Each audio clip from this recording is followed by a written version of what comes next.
어디나 마찬가지겠지만은 사람들이 약할 때는 뭔가를 붙잡으려고 하는 그런 것이 있습니다. 제가 대만에 갔을 때 여러 사찰도 있었지만 대만은 특별히 우상 숭배, 이 중화권, 이 동남아시아가 그런 것 같습니다. 거기에 보니까 골목마다 이런 사당들, 그러니까 정통 불교라고는 볼 수 없고 거기에다가 복을 비는 사당이 있었어요.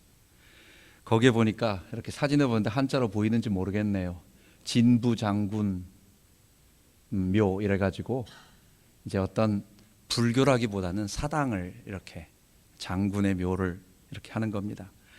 거기에 보면 이렇게 안에는 우상을 숭배하는 조그마한 장난감 같은 인형 같은 거 만들어 놓고, 그리고 거기서 계속 저렇게 촛불을 하는 거예요. 그리고 향을 피우고 있는 거예요. 그런데 저기서 하는 것들이 다 뭐겠어요? 그게 내 소원을 비는 것입니다. 이 사진 때문에 제가 보여드린 건데 뭐냐면, 거기에 걸려있는 사진이었는데 본묘 성배 지 기적 이렇게 해가지고 써 있는 겁니다. 그게 뭐냐면, 우리가 사과를 깎았을 때 이렇게 딱 자른 다음에 토막토막 이렇게 반달 모양으로 이렇게 깎잖아요. 그거 두 개를 이렇게 헌금을 하면 그걸 갖다가 딱 이렇게 두 개를 줘요. 그럼 그걸 하늘에서 탁 던지는 거예요.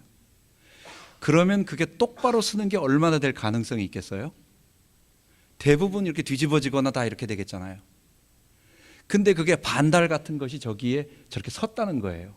동그랗게 이렇게 바닥 섰다는 거예요. 그러면 뭔가 이제 기적이 일어난다는 거예요. 우리가 윷놀이 할 때 윷이 있는데 그게 완전히 뒤집어지거나 엎어지거나 할 텐데 그게 그냥 옆으로 똑바로, 근데 그 가능성이 좀 많네. 그 윷은 완전히 그렇게 된 그런 것을 보면서, 그러니까 그 기적이 얼마나 일어나겠어요? 얼마 일어나지 않는다고요. 그런데 그렇게 되면 뭔가 신비한 어떤 은총이 임하고 그렇게 된다라고 하면서, 그런 일이 여기에서 몇 번 일어났다가 이제 그 사진을 찍고 그다음에 뭐 이런 기적이라고 하면서 이렇게 하는 것입니다. 예루살렘 성문 옆에 양문이라고, 그러니까 성전으로 제사를 드리는 양을 씻는 물 웅덩이가 있었어요. 그게 이제 베데스다 연못이라고 말합니다. 성경에는 못인데 못과 연못이 무슨 차이가 있느냐? 똑같은 거예요. 물 웅덩이에다가 연꽃이 있으면 연못이 되는 겁니다. 근데 우리는 베데스다 못, 그럼 좀 이상하니까 베데스다 연못, 하여간 뭐 개구리가 있고 이런 것 같습니다. 이 베데스다 연못에 양을 하나님께 드리는, 이렇게 거룩하게 씻는 물이니까 아마 거룩한 물이다 이렇게 자꾸 사람들이 생각이 됐나 보죠. 그래서 사람들이 그 물로 몸을 씻기 시작했어요. 그랬더니 어떻게 신기하게 뭐 피부병이 좀 나을 수도 있고 뭐 감기가 나을 수도 있고 아니면 어떤 그런 일들이 일어난 것입니다. 이게 전설이 돼가지고 점점 말이 불어서 그곳에 있는 물을 이렇게 목욕을 하게 되면 병이 낫는다. 근데 항상 낫는 게 아니잖아요. 그러니까 한 가지 전제 조건이 붙는 거예요. 어떤 연유인지 모르지만 천사가 하늘에서 내려와 이 물을 막 흔들 때, 그 물이 흔들 때 제일 먼저 들어가는 사람이 그렇게 병을 나을 것이다, 낫는다라고 하는 그런 전설이 계속 흘러내려오는 것입니다. 여러분, 그 말은 그 병을 고친 사람이 아주 가끔가다 있다는 얘기고, 그리고 전설로는 흘러오지만 내 앞에서는 볼 수 없다라고. 그러니까 이거는 기적이 거의 안 일어난다라는 것을 말하는 거예요. 그런데 거기 있는 사람들은 뭘까요? 그 기적이라도 희망의 끈을 놓고 싶지 않은 사람, 다른 데는 가서 소망이 없고 여기서 혹시나 물속에 들어가면 내가 나을 수 있을지 모른다라고 하는, 그러니까 가장 절박한 사람들이 거기에서 계속 남아서 기다리는 것입니다. 베데스다는 아시다시피 벳 하면 베이트, 뭐 베들레헴 할 때 뭐 떡집처럼 베이트, 이게 바로 집이라는 뜻이고, 헤스다가 그게 이제 우리 그 하나님의 자비라고 하는 헤세드를 말하는 것입니다. 그렇기 때문에 베데스다는 자비의 집, 은혜의 집입니다. 그런데 그 은혜의 집 속에는, 그 주변에는 하나님의 은혜가 없어요. 거기에는 온갖 병자들, 적은 병든 사람들은 남아있지 않고, 그 다음에 그곳이 너무 안타까운 것은 뭐냐, 병이 중한 사람부터 또는 순서대로 거기에 집어넣는 것이 아니라 가끔가다 물이 한 번 움직이는데 먼저 들어가는 사람이 낫는 거예요. 그럼 여러분 어떻게 되겠습니까? 건강한 사람만 물속에 들어가는 겁니다. 걸어갈 수 있고 뛸 수 있고 힘 있는 사람만 먼저 들어가는 거예요. 그러니까 아픈 사람, 정말 절박한 사람, 꼭 들어가서 치유를 받아야 할 사람은 아예 그쪽에 들어가지도 못하고 거기서 병 낫는 것만 보면서, 물론 이건 민간 전설이고 이거는 실제 일은 아닙니다. 그런데도 그런 것을 보면서 옆에서 울면서 그래도 그거를 언젠간 한번 들어가겠지라고 하는 그런 처절한 곳. 여러분, 이 세상이 바로 베데스다와 같이 이름은 어떤 은총이 있고 이름은 좋은 곳이지만, 그러나 그곳에서는 1등만 살아남고, 그곳에서는 경쟁하는 자만 살아남고, 그곳에서는 싸워서 남을 죽여야만 내가 살 수 있는 콜로세움, 검투사의 콜로세움과 같습니다. 그곳은 베데스다가 아니고, 그곳은 은혜의 집이 아니고, 이 세상은 바로 사망의 집인 것입니다.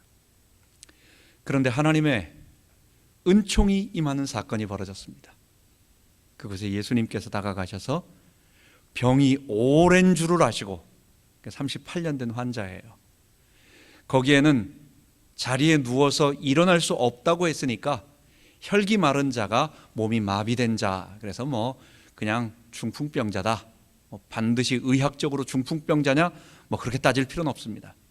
문둥병이 다 피부병을 포괄한 말이기 때문에 성경의 문둥병이 그렇듯이 그냥 마비되어서 움직일 수 없는, 그런데 그게 38년 동안, 그가 38년 동안 움직이지 못하고 누워있는 그 사람에게 찾아가서, 그 사람은 아무 소망도 없는데, 그 사람은 나는 낫겠습니다, 나는 낫고 싶습니다라고 열망을 품은 것도 아닌데, 나는 낫게 해달라고 기도하고 정말 하나님께 때를 쓴 것도 아니고 믿음을 가진 것도 아닌데, 그래서 은혜예요. 주님은 무조건적으로 찾아가셔서 아무 소망이 없는 그에게 손을 내밀어 주신 것입니다. 주님은 그 사람에게 일어나서 내 자리를 들고 걸어가라. 권능의 말씀, 온 천지 만물을 하나님의 말씀 로고스가 창조하셨던 그 말씀이 육신이 돼서 이 땅에 오신 그 예수님이 그 말씀의 능력 그대로 38년 된 병자에게 일어나 내 자리를 들고 걸어가라 라고 하였더니, 그가 물에 들어간 것도 아니고 그가 어떠한 다른 방법을 쓴 것도 아닌데 그 말씀의 권능이 그를 일어나서 걸어가게 만들었어요. 예수님이 찾아오셔야 베데스다, 죽음의 베데스다가 생명의 베데스다가 되는 것입니다. 여러분과 저의 인생에 38년 동안 해결되지 않았던 일, 여러분 1년 동안은 희망을 바라보고 다시 살아나겠다, 다시 하겠다라고 하는 어떤 마음의 목표를 가져서 우리가 할 수 있어요. 2년도 좀 참고 기다릴 수 있어요. 근데 10년이 가고 20년이 가고 거의 30년, 40년이 다 되면 이거는 모든 기력이 빠지고 희망도 없어지고 다 없어지는 것입니다. 이런 절망에 빠져 있는 우리에게 예수님이 찾아오셔서 생명이 되어 주시는 거예요. 그 사람을 일으킨 것은 절뚝발이와 그 사람이 일으킨 것은 그 몸의 마비를 일으킨 것도 있지만, 그게 바로 예수님이 우리를 살리시고 우리에게 생명을 주시는 그것을 보여주신 것입니다. 예수님은 우리에게 생명을 주러 이 땅에 오신 하나님의 아들 그리스도시요, 말씀이시요, 그리고 그 말씀이 우리에게 생명을 주시는 방법이 뭐냐? 바로 성령으로 세례를 주는 분이셨던 것입니다. 이 사건이 일어난 베데스다에 일이 일어났습니다. 그리고 그 38년 된 병자가 드러눠서 움직이지 못하니 그의 행색이 얼마나 초라하겠어요. 그가 누워있던 자리가 얼마나 어렵고 형편없겠어요. 그런데 그것을 들고 걸어갑니다. 그리고 겨우겨우 걸어가는데 그날이 바로 안식일이었던 것입니다. 그 안식일에 병자가 걸어가는 것을 보고 유대인들이, 이야, 38년 된 저 소망 없는 자가 일어났구나, 놀랍다, 하나님의 은혜가 임했구나, 베데스다가 정말 생명의 베데스다가 됐네, 어떻게 하나님의 기적이 임했네, 놀라운 은총이다, 이러질 않고 사람이 살아난 건 생각하지 아니하고 왜 자리를 들고 일어나 걸어갔냐라는 거예요. 왜 일을 했냐라는 거예요. 율법에 꽉 잡혀서 율법 주신 그 하나님의 목적은 잊어버리고 율법에 매여 있는, 어쩌면 율법에 꽉 찌들려 있는 여러분과 저도 사실은 거기서 그렇게 자유롭지 못해요. 우리가 살아온 날 동안에 쌓여 있는 인습, 우리도 자라났을 때 우리의 제너레이션에 우리가 가졌던 어떤 그런 습성들이, 우리가 아이들이 어떻게 하는 행동을 보면 그거 못 견디거든요. 아이들이 바지 길게 막 이렇게 질질 끌고 다니는 거 보면 이게 영 불편하고, 학교 갈 때 슬리퍼 신고 가고 이런 것도 참 여러 가지 불편한 이런 것들이 있거든요. 이런 인습에 매여 있고 율법에 매여 있고 사람을 살리기보다는 죽이려고 뭐 잘못했는가, 뭐 틀렸는가만 보려고 노력하고 있는 우리에게 주님께서 찾아오셔서 우리에게 너에게 생명을 줌으로 말미암아 너가 그 율법에 매이지 말고 생명을 얻어라, 이 말씀을 우리에게 주시는 것입니다. 그래서 베데스다 사건은 안식일 사건과 연결되어지고, 그 안식일이 바로 안식일을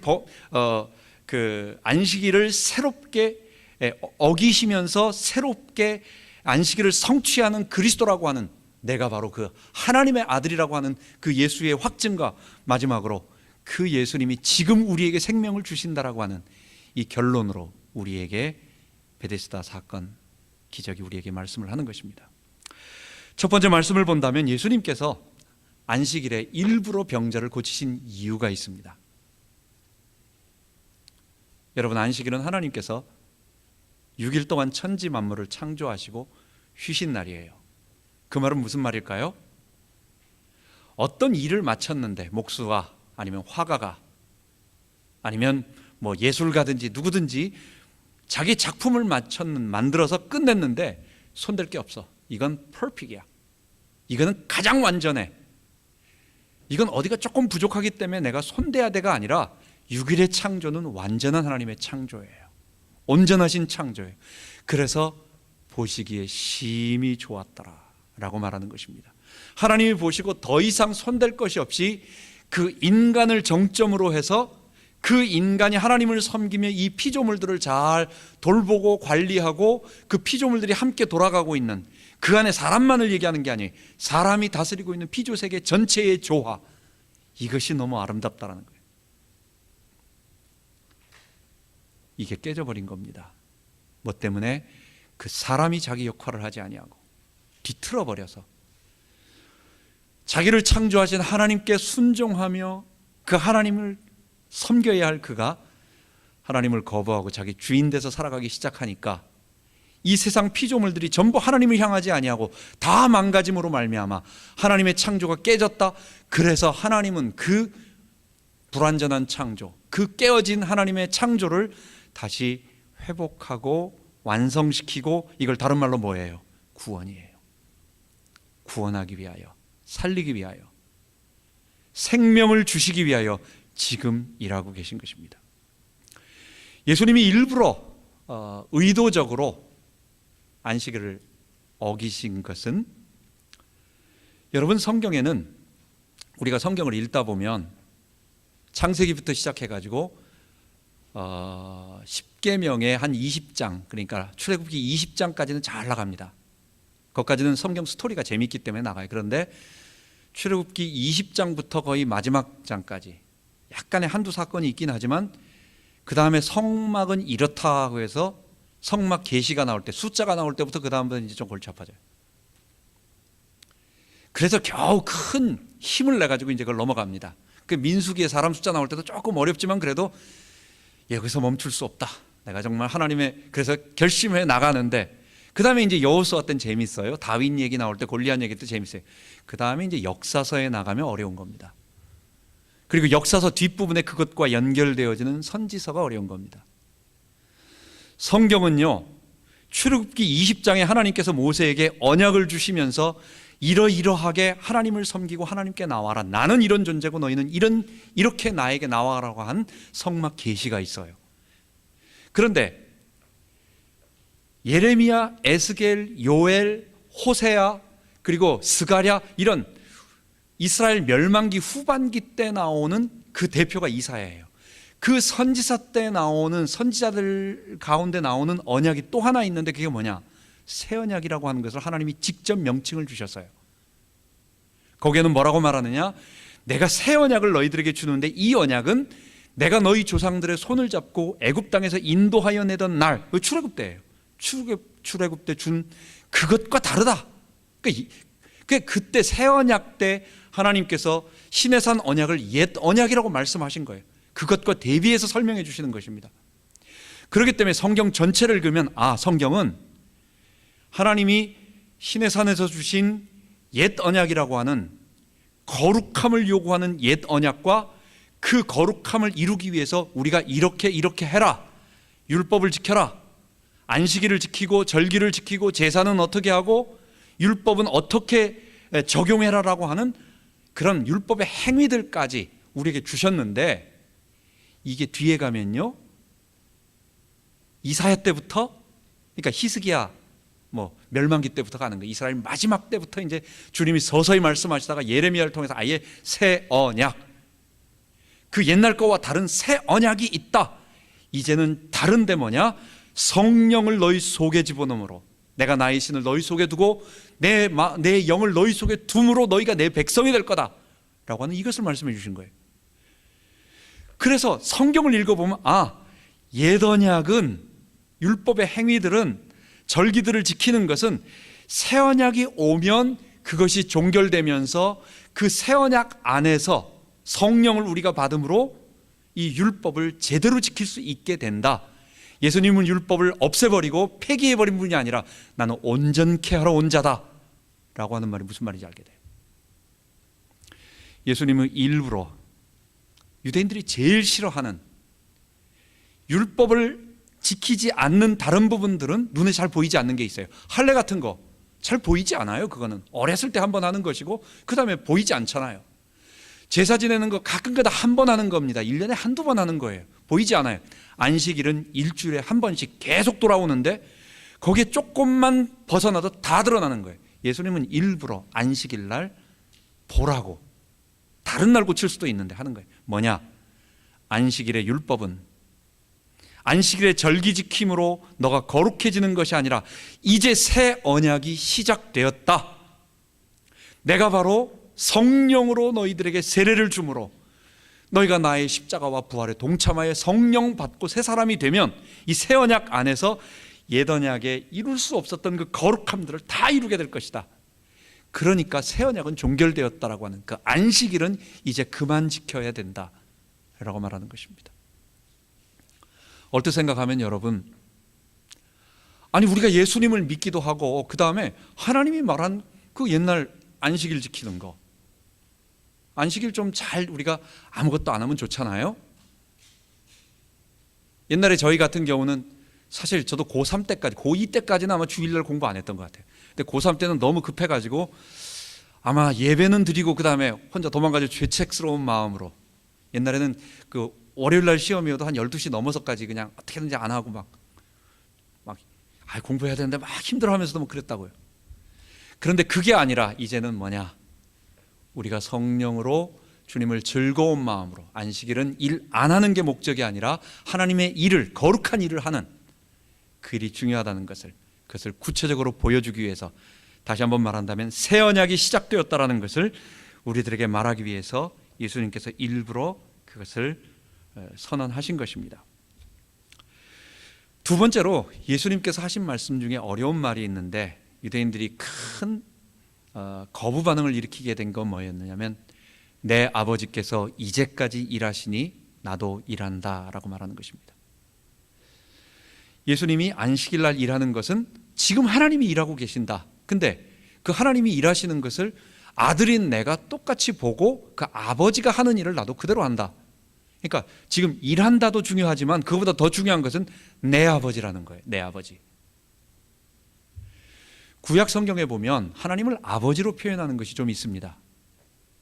전혀 없는 게 아니에요. 아버지라고 하는 말. 이스라엘 왕을 하나님의 아들이라고 말하는 건 뭡니까? 하나님이 그 이스라엘 왕의 아버지라고 하는 말이에요.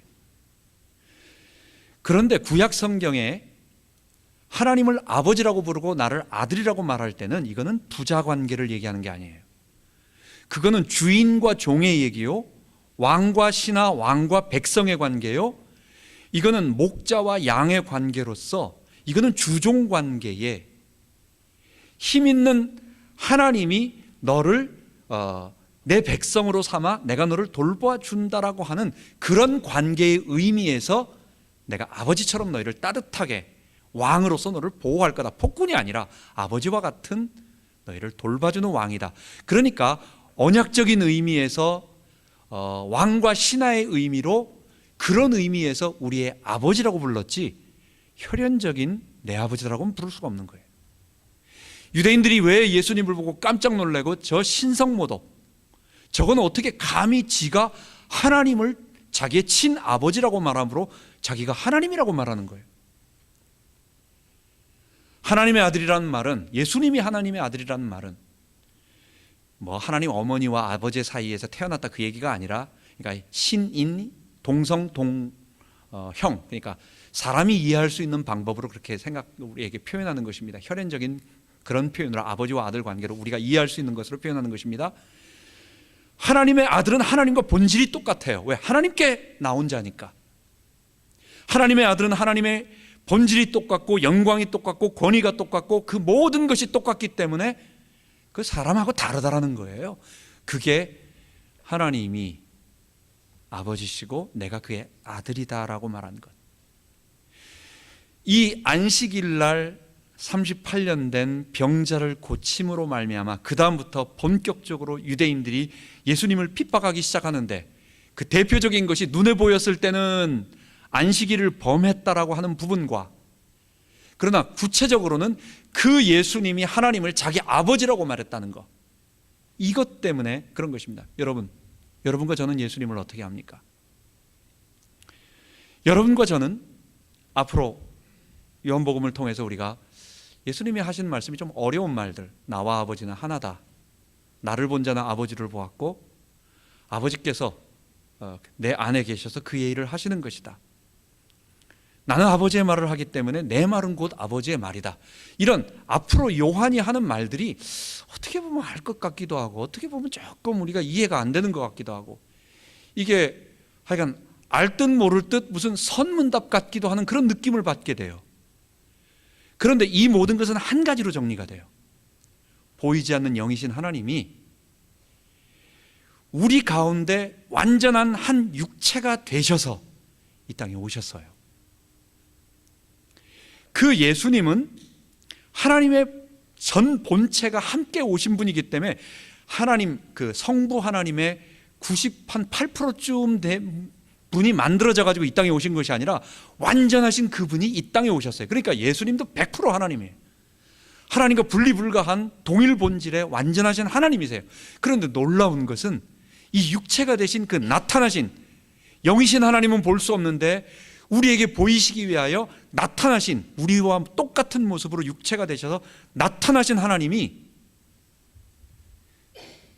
하나님을 자기의 의사와 자기의 뜻도 다 충분히, 그분이 기계적으로 하나님이 막 이렇게 오늘은 어디로 가라 내일은 어디로 가라 이렇게 해가지고 로봇처럼 이렇게 조작되는 것이 아니라, 그분도 분명히 본인의 뜻과 계획과 있는 완전한 인성을 가지고 있지만, 우리가 똑같지만, 근데 그분이요 전적으로 하나님께 순종을 하고 하나님의 말씀 하나도 빗나가지 아니하고 자기가 하는 말 전체가 하나님이 하시고자 하시는 말씀 이상을 넘어가질 않는 거예요.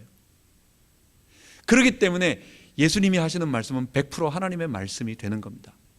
예수님이 일으키신 기적은 이건 예수님 자신이 하나님과 별도로 따로 일으키는 것이 아니라 예수님이 하나님 안에 거하고 하나님의 본체이기 때문에 이게 하나님이 직접 예수를 통하여 하나님이 일으키시는 거가 되는 거예요. 이 모든 말 속에서 우리는 예수님은 정말로 그 하나님의 전체가, 전 본체가 우리 가운데 오셔서 도저히 알 수 없는 우리에게 하나님을 보여주시는 분이시구나. 제가 전에 말씀드렸던 것 같아요.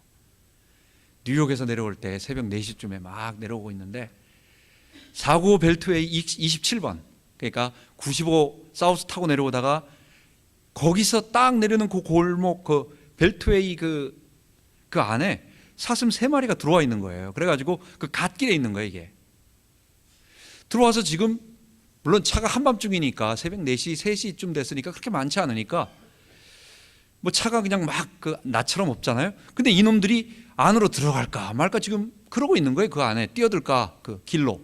거기가 얼마나 차가 빨리 달리는 데인데 거기 들어가는 순간 자기들은 그 깜깜한 밤에 어떻게 될지 모르는데 내가 내려가서 저놈들 좀 여기가 위험한 데니까 나가라고 좀 말해줬으면 좋겠다라는 그런 생각이 들더라고요.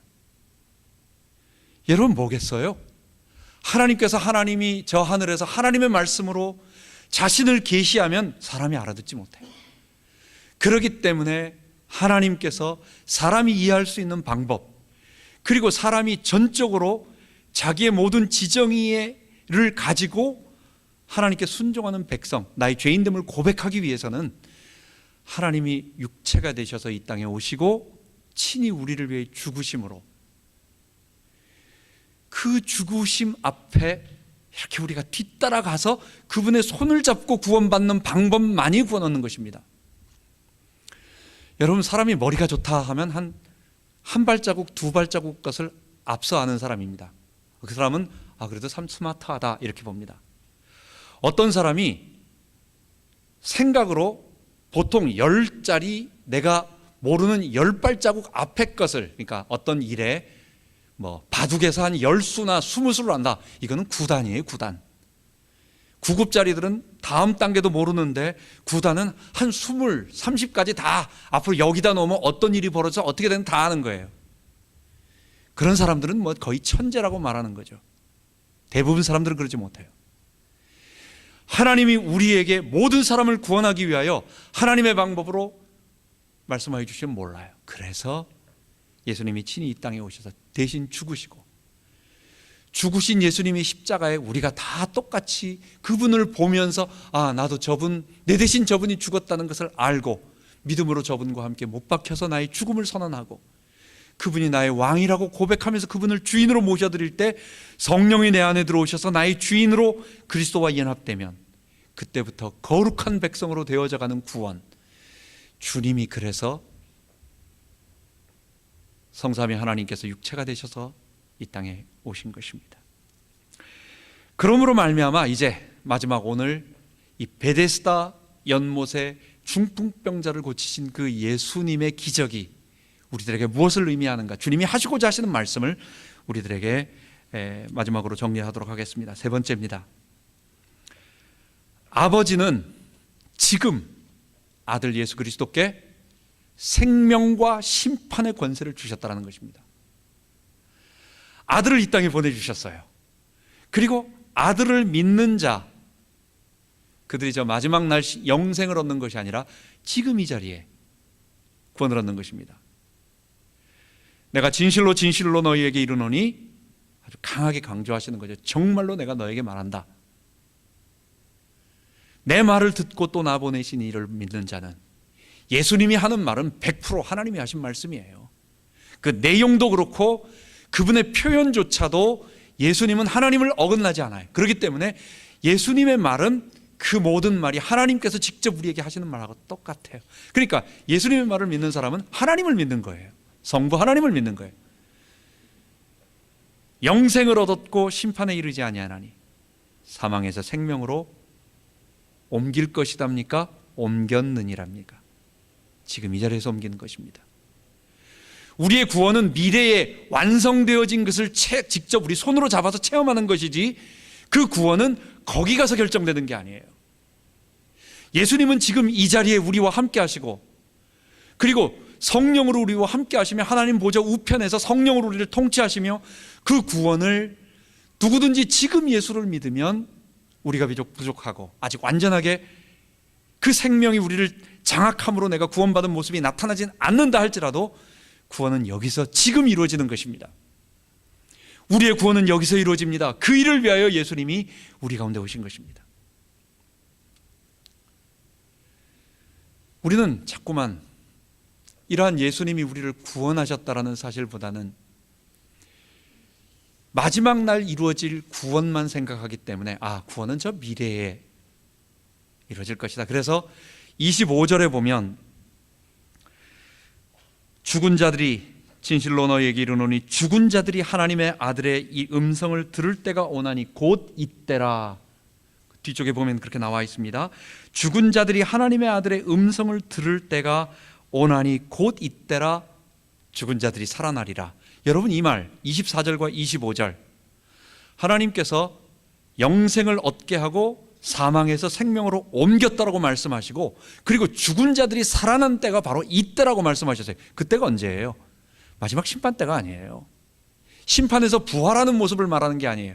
지금 예수님의 말씀을 듣고 지금 예수님과 함께 동행하면 이 삭막하고 이 소망이 없고 38년 동안 완전히 절망 가운데 있어서 더 이상 사실은 내가 억지로 희망이라고 하는 이 소망이라고 하는 걸 붙잡고는 있지만 내 이성은 이미 포기했어. 근데도 놓기는 싫으니까 겨우 붙잡고 있는 그 절박한 그게 죽음이에요. 그 죽음에 있는 베데스다 연못에 주님께서 찾아가시니까, 주님께서 들어가시니까 그가 바로 살아나는 것입니다.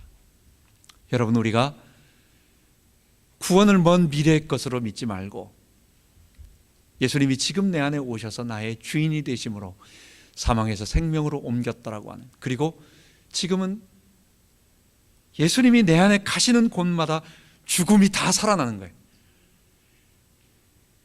마른 뼈처럼 다 말라버렸던 이스라엘, 에스겔 36장에 성령을 내게 부어주겠다라고 회개운동이 일어나고 성령을 내가 너희 속에 부어주겠다고 하니까 그 다음부터 에스겔의 환상이 막 보이기 시작하는데 마른 뼈들이 일어나는 거예요. 그런데 그건 뭡니까? 생기야, 이 마른 뼈들 속에 들어가라 라고 말하니까 무덤이 열리면서 죽은 자들이 살아나고 뼈처럼 흩어졌던 것들이 다 살아나는 거예요. 여러분과 제가 그렇습니다. 여러분과 저의 인생의 마른 뼈처럼 안 되었던 모든 것들, 그게 예수님이 내 안에 생명으로 통치하지 않고 계시기 때문에 그래요. 내가 붙잡고 내가 주인 돼서 살았던 모든 것들이 그게 바로 베데스다 38년 동안 자기 힘으로 나으려고 했던 그 병자의 처절한 현실이고, 그리고 이름은 베데스다에 있지만 죽음 가운데 있는 그 모습인 것입니다. 우리가 이제 다 예수님 앞에 우리의 몸을 드리고 그분의 주되심 앞에 순종함으로 안 되었던 우리의 인생, 망가졌던 우리의 인생, 포기되어졌던 우리의 인생, 예수님이 통치하시도록 그분께 내어 맡겨 생명이 저 마지막 날 부활의 모습으로만 얻는 것이 아니라 지금 이 자리에 우리 가운데 오도록 우리가 그 예수님을 체험해야 되겠습니다. 마지막으로 적용해 본다면, 예수님의 생명을 얻으려면, 여러분, 생명이라고 하는 것은 다시 한번 말씀드립니다. 이게 너무 중요한 요한복음의 키고 어쩌면 신약 바울 로마서의 십자가 복음의 키기도 합니다. 생명이라고 하는 것은 창세기 2장 7절에 하나님이 사람을 창조하시고 나서 그때 사람의 영혼도 같이 창조하시는 거예요. 그리고 나서 하나님의 영, 하나님이 성삼위 하나님의 영을 사람 안에 불어넣어 주심으로 사람이 하나님과 연합되어서 하나님께 전적으로 순종하고, 그러니까 하나님이 그 안에 거하시려면 그건 더러운 사람이 아니에요. 깨끗하고 거룩하고 의롭고 순종하는 백성이에요. 성령 자체가 사람의 생명은 아닙니다. 사람의 영혼과 육체가 돌아가면서 사람의 영혼이 지정의를 가지고 전적으로 하나님께 순종하고 이렇게 되는 게, 이게 바로 생명이죠. 사람의 생명이죠. 그런데 그 핵심이 뭐예요?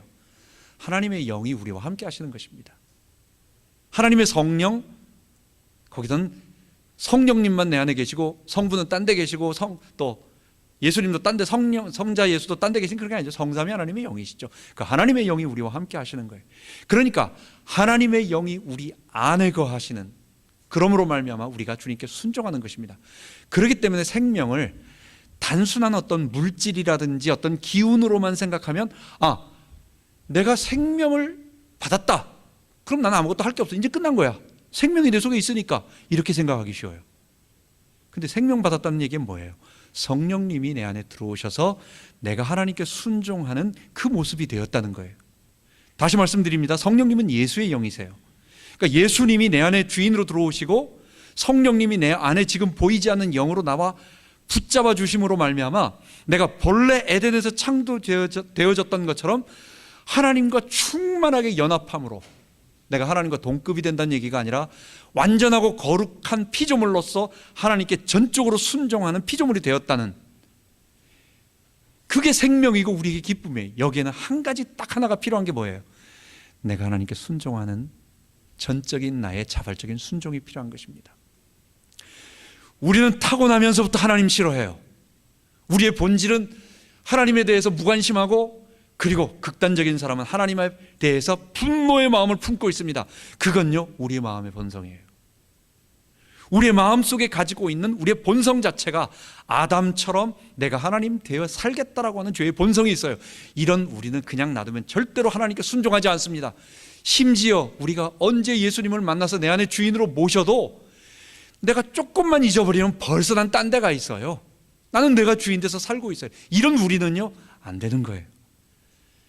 그것은 십자가에 달려 죽으신 예수님을 날마다 내가 주님으로 모시고 체험하고 그분의 사랑 앞에 감격하고, 또 이게 안 되니까 내 죄의 본성이 너무도 오랫동안 나를 잡고 있으므로 내가 저 지옥으로 갈 수 있도록, 내가 주인 되는 것이 즐겁도록, 그게 내 살아왔던 패턴이고 체질이기 때문에 그렇게 만드는데, 십자가에 달린 예수님 앞에 감격하고 엎드릴 때 비로소 나는 나의 모든 나의 주인됨을 내려놓을 수 있는 것입니다.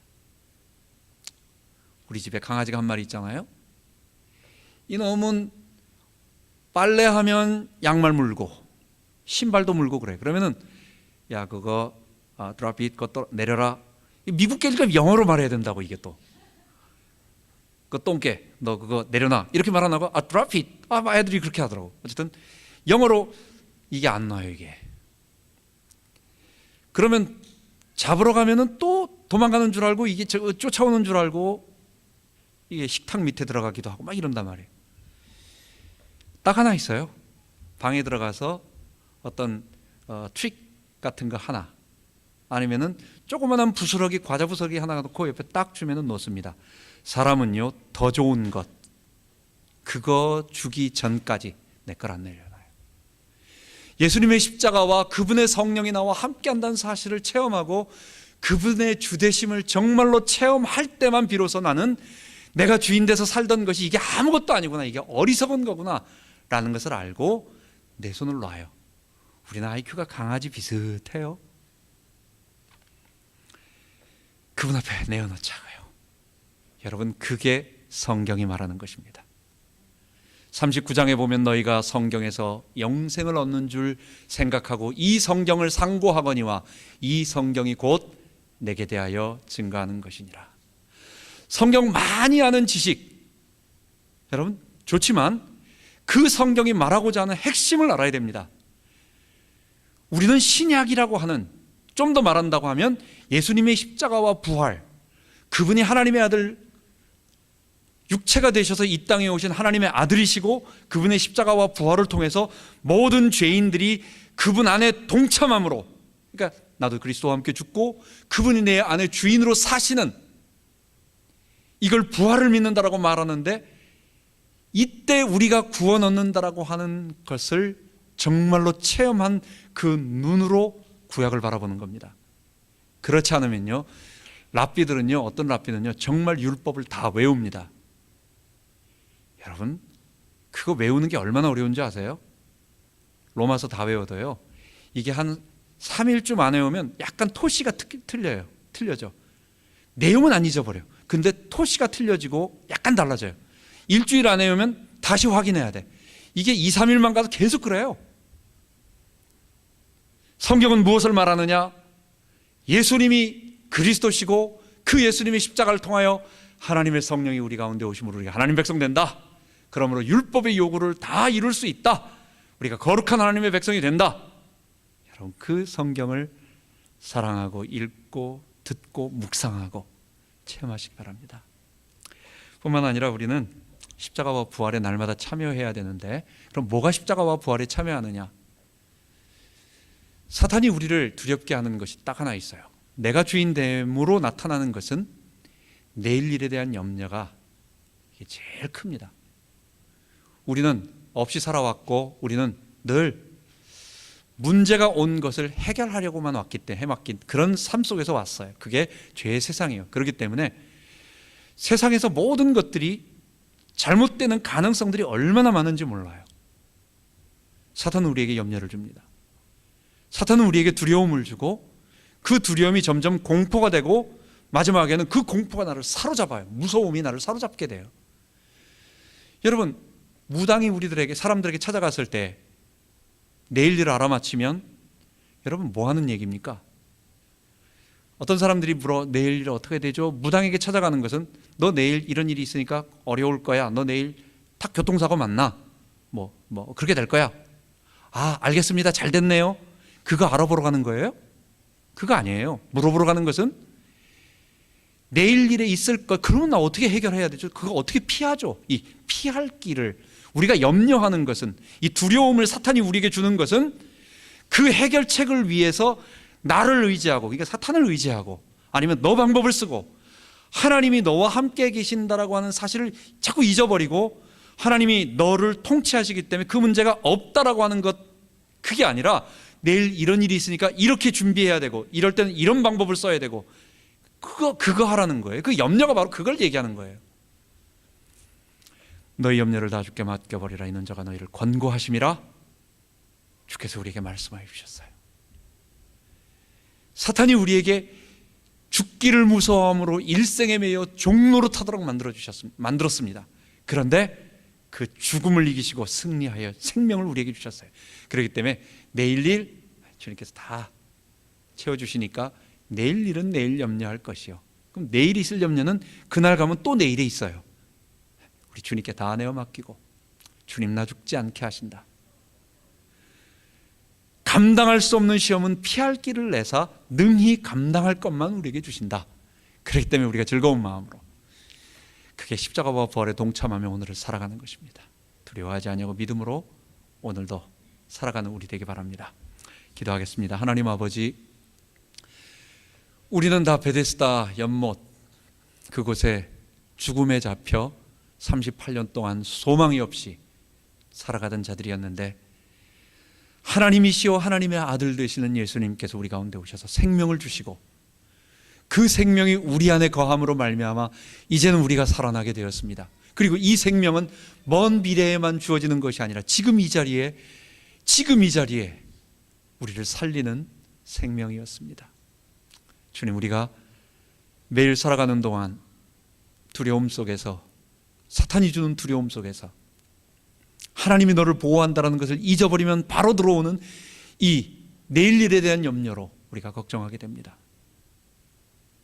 주님, 우리에게 생명이 있음을 알게 하시고 오늘 우리와 함께 하시는 예수님을 의지하여 우리가 생명 가운데 이 은혜의 집인 베데스다를 정말로 체험하게 하여 주옵소서.